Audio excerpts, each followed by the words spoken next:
Hi hello నమస్తే welcome to easy cooking show. ఈరోజు మీకు నిమ్మకాయ పులిహోర, లెమన్ రైస్ అంటారు.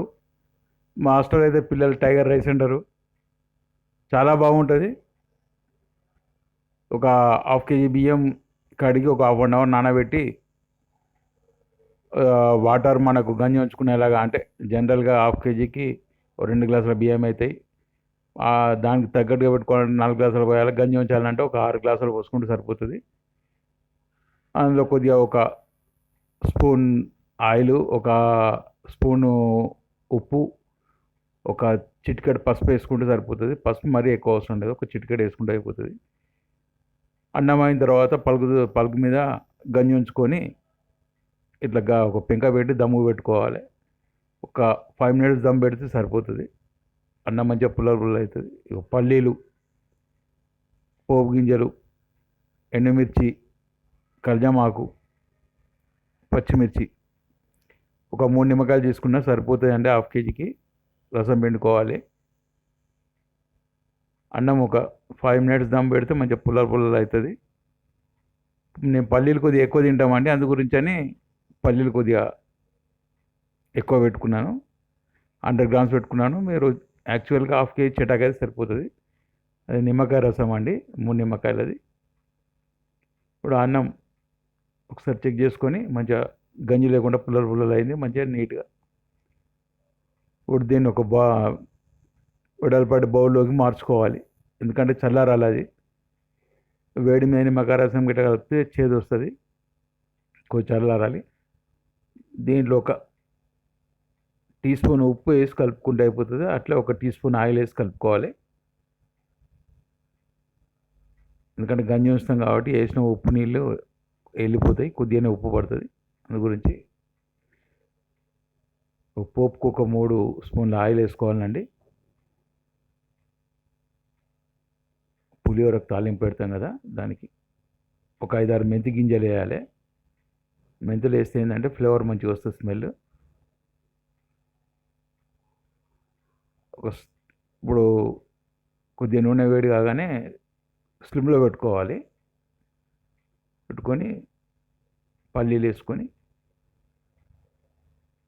కలుపుకోవాలి. ఇందులో ఒక చిటికెడు ఉప్పు వేస్తే జర తొందరగా మంచిగా వేగుతాయి. పల్లీలు కొద్దిగా వేగేదాకా వెయిట్ చేయాలి. స్లిమ్లో పెట్టుకుంటే జర మంచిగా వేగుతాయి. ఇంగువ అండి, ఎల్జీ ఇంగువ వాడతాను నేను. ఇంగువ వేసుకుంటే ఫ్లేవర్ బాగా వస్తుంది, స్మెల్ మంచిగా ఉంటుంది, హెల్త్ కూడా మంచిది. ఒక 3 ఎండుమిర్చి కట్ చేసుకున్న, కరివేపాకు, పచ్చిమిర్చి ఇవి వేసి కాస్త పచ్చిమిర్చి కరివేపాకు వేగేదాకా వెయిట్ చేయాలి. ఒక 2 minutesలో వేగుతాయి. అప్పుడు కొద్దిగా అల్లం వెల్లుల్లి వేసుకోవాలండి, ఒక స్పూన్ వేసుకుంటే సరిపోతుంది. దాన్ని మంచిగా కలుపుకోవాలి. అల్లం వెల్లిగడ్డ పచ్చి వాసన పోయి వేగే వరకు. పల్లీలు కూడా, మిర్చి అన్నీ వేగుతాయి మంచిగా. జనరల్గా ఏంటంటే ఇది మీరు ఎక్కడికైనా ట్రావెల్ పోయినప్పుడు కూడా బయట హోటళ్ళల్లో అక్కడ ఇక్కడ తినకుండా ఇక్కడ లైట్గా పసుపు వేసుకోవాలండి. దీనికి బయట మనం హోటల్ అక్కడెక్కడ తినకుండా ఇది చేసుకుని పోతే ఏంటంటే 24 hours వరకు ఖరాబ్ కాదు. ఇది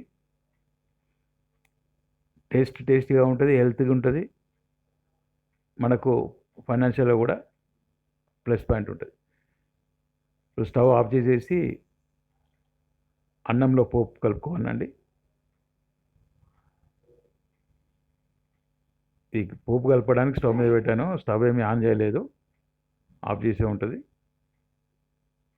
ఆ పోపు వేసిన తర్వాత అందులో ఒక కడాయిలో ఉన్న నూనెకు కొద్దిగా అన్నం వేసి కలిపి అందులో వేసేసుకోవాలి.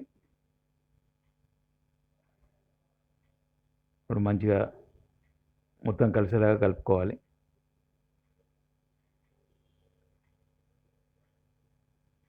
ఒక నిమిషంలో మంచిగా అంతా మిక్స్ చేసుకుంటే సరిపోతుంది. ఉప్పు చెక్ చేసుకోండి, మీకు ఉప్పు సరిపోయింది అనుకుంటే పర్లేదు. అంటే ఇప్పుడే చెక్ చేయకండి. ఇప్పుడు నిమ్మరసం పోస్తున్నాను.